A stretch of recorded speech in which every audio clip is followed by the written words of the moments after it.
Welcome to Brainish English Stories. Marcia met Howard Collins at church. Marcia was 35 years old. Howard was 41. Howard lived with his mother in a small house on the south side of the town. Marcia lived with her sister and father in an apartment 3 streets away. Marcia did not work. Her father, George Grant, was ill and never left the apartment. He stayed in bed most of the time and always needed somebody with him. So Marcia stayed at home with her father and only went out when her sister Karen was in the house. The 2 sisters were very different. Marcia was short, with a small, round face and short black hair. Karen was 10 years younger. She was tall, had long brown hair and good legs, and a suntan all through the summer. People often said to Marcia, "Your sister is very beautiful." There were always lots of men ready to take Karen out to dinner or to the cinema. But Marcia stayed at home. Karen worked in a shop in the town. When she was at home, she liked to sit up on the roof garden of their apartment building. It was one Sunday in May when Marcia came home with Howard the first time. She took him to see her father. George Grant was in bed. He had grey hair and a grey face. Sometimes he read a book, but mostly he just sat in bed and watched television. "This is Howard, Father," Marcia said. "He works at the hospital, and we met at church. I told you about him last week. Do you remember?" "No," her father said, and he turned his face away, back to his television. He was not interested in new people or his daughter's friends. Just then, Karen came into the room. She wore a white bikini and white shoes. She smiled at Howard. "So you're Howard," she said. "My big sister has got a boyfriend at last." Howard's face went red, and he looked down at his feet. Karen laughed. "Come on up to the roof garden and have some wine. The sun is wonderful this morning." "Oh, Howard began. Marcia looked angrily at her sister. But then she said, "Yes, I must get Father a drink. See you in a minute, Howard. Go up to the roof and talk to Karen." The sun was hot on the roof, and Howard took off his coat. He looked around. There were 3 chairs, a sun umbrella, a sunbed, and a table with 3 glasses and a bottle of wine on it.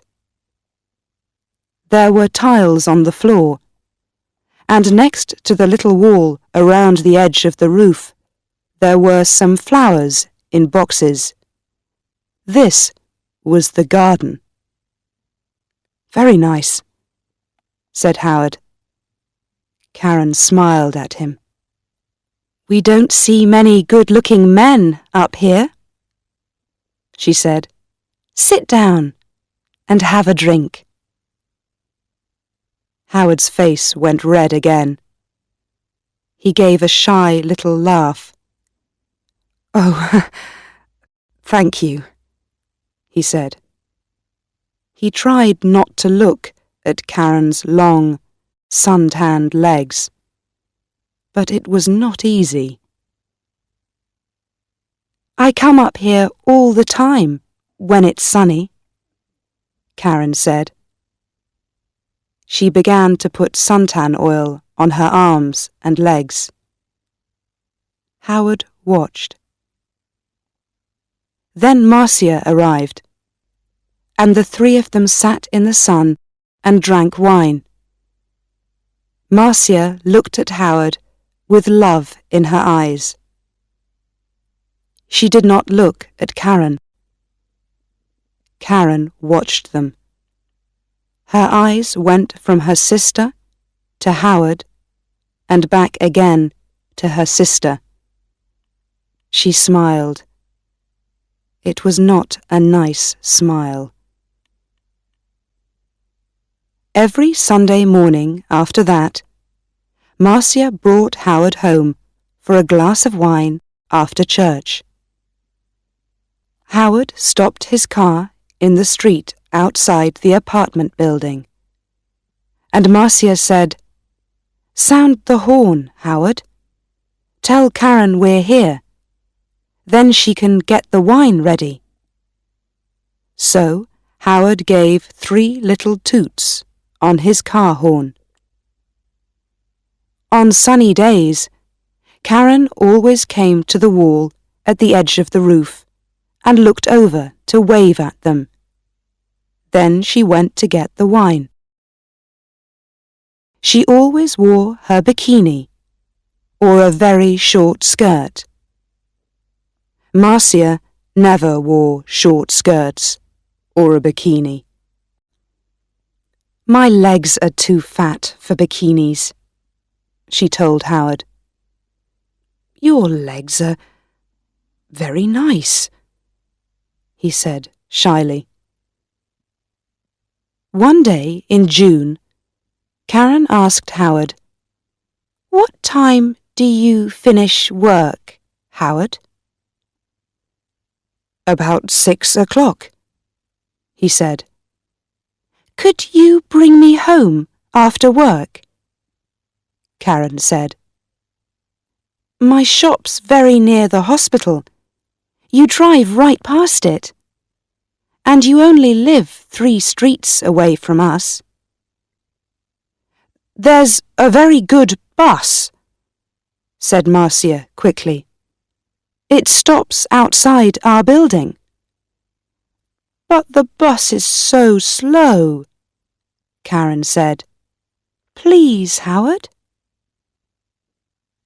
Howard looked from one sister to the other. "Oh, well, yes, all right then," he said. "Thank you," Karen said, and gave him a quick kiss.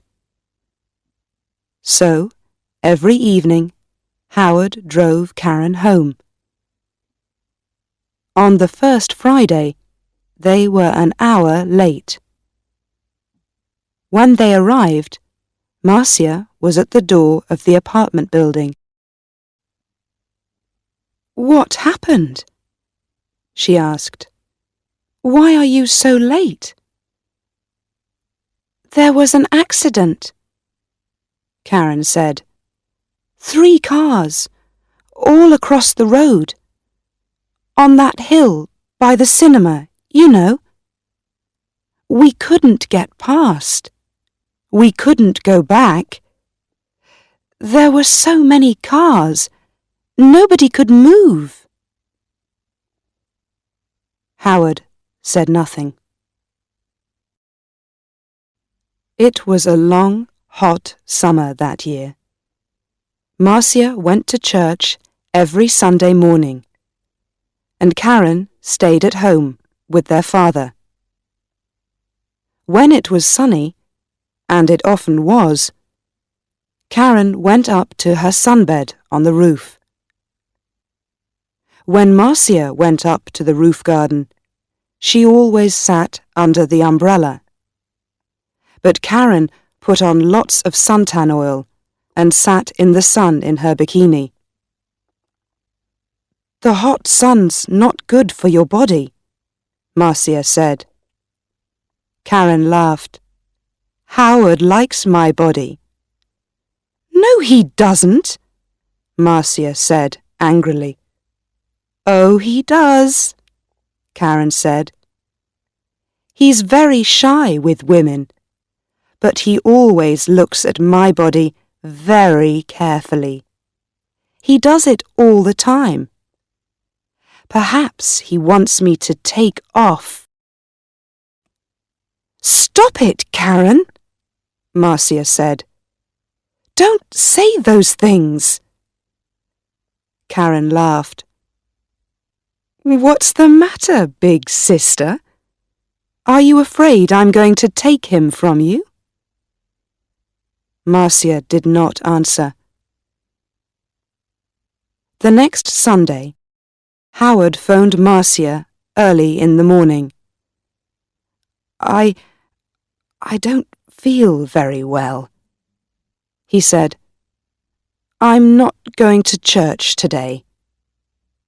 "Oh, my love, I'm sorry," Marcia said. "Can I phone you when I get home?" "Yes, of course," he said. "I can't phone before 1 o'clock," Marcia said. "I'm going to be late back because there's a meeting after church. Something about Africa, I think." "Oh, yes, I remember," Howard said. But Marcia was wrong. There was no meeting after church that morning. It was the next Sunday. So she left church at the usual time and arrived home at 11:45. First, she went in to see her father, but he was asleep. Then she phoned Howard, but there was no answer. Perhaps he's sleeping, she thought, and his mother doesn't want to answer the phone. She went to her room and put on a long summer skirt. Then she went up to the roof garden. She put her hand on the door to the roof and stopped. The door was half open, and she could hear voices. There was someone with Karen. A man. Howard. Howard? Marcia listened. "I feel bad about this," Howard said. "We must tell Marcia soon, Karen." "No," Karen said quickly. She gave a little laugh. "It's our secret, Howard. Only for a little longer. All right? I don't like," he began. "But you do love me, Howard," Karen said. "Not Marcia? Say you love me, please." Marcia suddenly felt cold. You know I do," Howard answered. "But—" Karen kissed him. "It's our little secret." "Oh, is your car outside, my love? We don't want Marcia to see it." I didn't bring my car, Howard said. I walked here. Good, Karen said. But it's getting late. You must go, before she comes home. They kissed again. See you tomorrow. Usual time, usual place, said Karen. Now go. Marcia moved quickly and quietly away from the roof door and ran to her bedroom. She did not want Howard or Karen to see her. She heard their voices. Then the front door of the apartment opened and closed. Howard was gone. Marcia sat on her bed for an hour. Why, she thought. Why does she do it? I stay at home with an old man all the time. I can't go out to work. I can't make new friends. I can't meet new people. I go shopping once a week, and I go to church once a week. That's all. And then I met Howard. When he said, I love you, I was so happy. And now? Karen had everything. Good looks, a job, friends. She was young. She was beautiful. She could have any man. So why Howard? Why? It's not because she wants him, Marcia thought. It's because I love him. It's because she doesn't want me to be happy. But you do love me, Howard, not Marcia? You know I do. Was it true? Did Howard love Karen and not her? No. He saw only the beautiful, sun-tanned body. He didn't know her. She's not going to have him, Marcia thought. Every evening that week, Howard drove Karen home after work. And every evening, they got later and later. The next Sunday, Marcia didn't go to church. I've got a bad head, she told Karen. I just phoned Howard and told him. And he's coming here after church, as usual.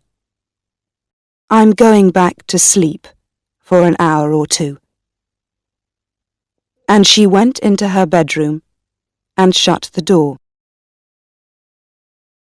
Later in the morning, when Karen was with their father, Marcia went up to the roof garden. Karen's bottle of suntan oil was on the table, and Marcia smiled. When Karen came up to the roof, Marcia was in her chair under the umbrella, with a book in her hand. Oh, is your head better? Karen asked. Yes, thanks, Marcia said. Karen wore her bikini, a new yellow one. She opened her bottle of suntan oil. Oh, there's not much here, she said. I must get some more. She began to put some oil on her legs. 20 minutes later, Howard stopped his car in the street below. Up on the roof, Karen and Marcia heard the usual 3 little toots on his car horn. He's here, Karen said excitedly. Your man's here, big sister. And she laughed. Yes, Marcia thought. My man, not yours, Karen. Karen jumped up from her sunbed. She ran to the wall at the edge of the roof to look down and wave to Howard. She had no shoes on, and at the wall her feet suddenly slipped away from under her. Ah!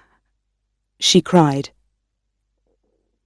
She fell forward and put out her hands to grab the wall. But the top of the wall was slippery too. Her hands could not hold it, and slipped away, off the wall, over the edge. And her body went on too, over the edge of the wall, and down, down, down, down. Before she hit the ground, she knew. Slippery. Suntan oil. Marcia.